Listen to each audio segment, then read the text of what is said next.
গাই ফ্ৰী লোৱা নাই, কোনেও গৰু ফ্ৰী লোৱা নাই।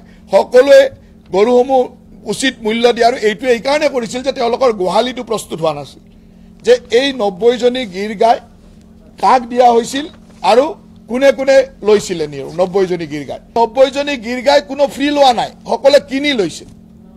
গৰুখুটি প্ৰকল্পলৈকে 300 গীৰ গাই আহিছিল। এই 300 গীৰ গাইৰ 90জনী গীৰ গাই তেওঁলোকৰ সিদ্ধান্ত মৰ্মে, কাৰণ সেই সময়ত তেওঁলোকৰ ইমান গৰু ৰাখিব পৰা গোহালি প্ৰস্তুত হোৱা নাছিল। মোৰ ফাৰ্মলৈকেও এই তাত লিখা আছে JMB একুৱা এগ্ৰো প্ৰাইভেট লিমিটেড, এইটো মোৰ পত্নীৰ মালিকাধীন ফাৰ্ম।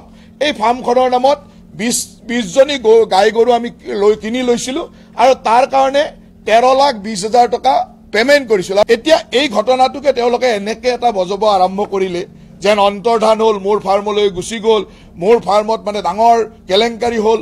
স্পষ্টতাৰে কৈ দিছোঁ যে এই 90জনী গীৰ গাই সকলোৱে কিনি লৈছিল আৰু ময়ো তাৰ ভিতৰৰ, মোৰ ফাৰ্মখনো তাৰ ভিতৰত এখন, মোৰ কোম্পানী, মোৰ পত্নীৰ মালিকাধীন ফাৰ্মখনে 20জনী গাই 13,20,000 টকাত কিনিছিল। গৰুখুটিলৈকে অনা 90জনী গীৰ গাই অন্তৰ্ধান হ'ল আৰু এই অন্তৰ্ধান হৈছে ৰঙিয়া ষ্টেচনৰ পৰা। আৰু ৰঙিয়া ষ্টেচনৰ ওচৰত মোৰ পত্নীৰ মালিকাধীন ফাৰ্মখন আছে। গতিকে তেওঁলোকে মোটামুটি মানে মই মোৰ ফাৰ্মলৈকে গৰুখিনি গৈছে এনেকুৱা এটা মিনিং কৰি কয়, কিন্তু ডাইৰেক্টলিও নকয়, কাৰণ লিগেল কথা আছে, কেছ লাগিব পাৰে, আইনী কথা আহিব পাৰে, সেইকাৰণে ডাইৰেক্টলি নকয়। কয় যে ৰঙিয়াত অন্তৰ্ধান হৈছে আৰু ৰঙিয়াৰ ওচৰতে মোৰ পত্নীৰ মালিকাধীন ফাৰ্মখন আছে। গতিকে তেওঁলোকৰ মিনিংটো মই বুজিয়ে আছোঁ, তেওঁলোকে কি কথা ৰাইজক আচলতে মোৰ বিপক্ষে ক'ব খুজিছে। তেখেতসকলৰ জ্ঞাতাৰ্থে মই জনাই থওঁ যে তেখেতসকলৰ চেনেলতে এই কথাখিনি আগতে কৈ থৈ গৈছে। মই আপোনালোকৰ হাতত এখন এখন কাগজ দিছোঁ। এই কাগজখনত স্পষ্টভাৱে লিখা আছে যে এই 90জনী গীৰ গাই কাক দিয়া হৈছিল আৰু কোনে কোনে লৈছিলে নিয়ে 90জনী গীৰ গাই। ইয়াত আপোনালোকৰ 9জন মানুহৰ নাম লিখা আছে, আপোনালোকে সকলোৱে পাইছে এইখন। আৰু এই 90জনী গীৰ গাই কোনো ফ্ৰী লোৱা নাই, সকলোৱে কিনি লৈছে। গৰুখুটি প্ৰকল্পলৈকে 300 গীৰ গাই আহিছিল। এই 300 গীৰ গাইৰ 90জনী গীৰ গাই তেওঁলোকৰ সিদ্ধান্ত মৰ্মে, কাৰণ সেই সময়ত তেওঁলোকৰ ইমান গৰু ৰাখিব পৰা গোহালি প্ৰস্তুত হোৱা নাছিল। সেইকাৰণে কোনোবাই যদি নিব বিচাৰে উচিত মূল্য দি পেলাই নিব পাৰে বুলি তেওঁলোকে কৈছিলে। আৰু সেই সময়ত মোৰ ফাৰ্মলৈকেও এই তাত লিখা আছে JMB একুৱা এগ্ৰো প্ৰাইভেট লিমিটেড, এইটো মোৰ পত্নীৰ মালিকাধীন ফাৰ্ম।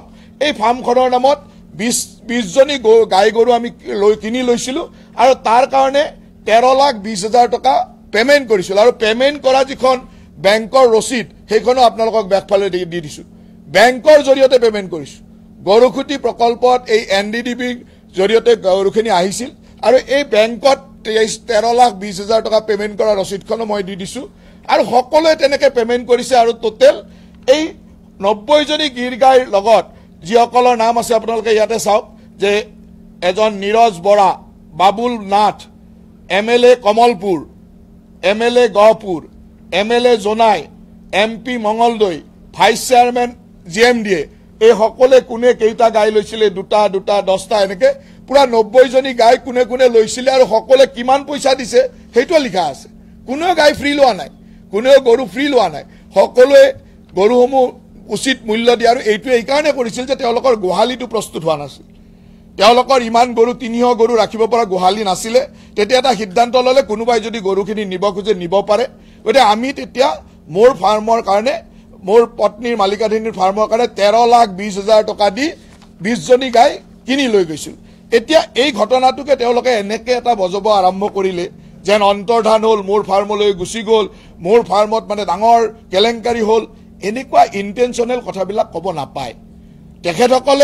তেখেতসকলৰ টকশ্বতে সেই কথাটো তথ্য সহকাৰে কৈ দিছে। আজিৰ পৰা 2024 চনৰ 22 ফেব্ৰুৱাৰীত তেওঁলোকে এইটো বজাই গৈছে আৰু তেওঁলোকক উত্তৰো দি গৈছে। তেওঁলোকে কৈছে যে এইকেইটা গাই অমুক অমুক দিয়া হৈছে।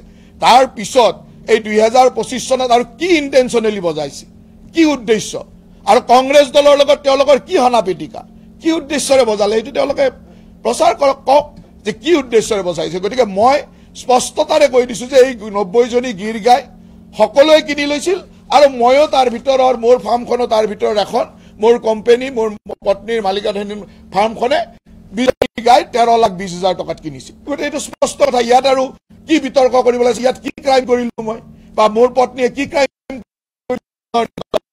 দ্বিতীয়তে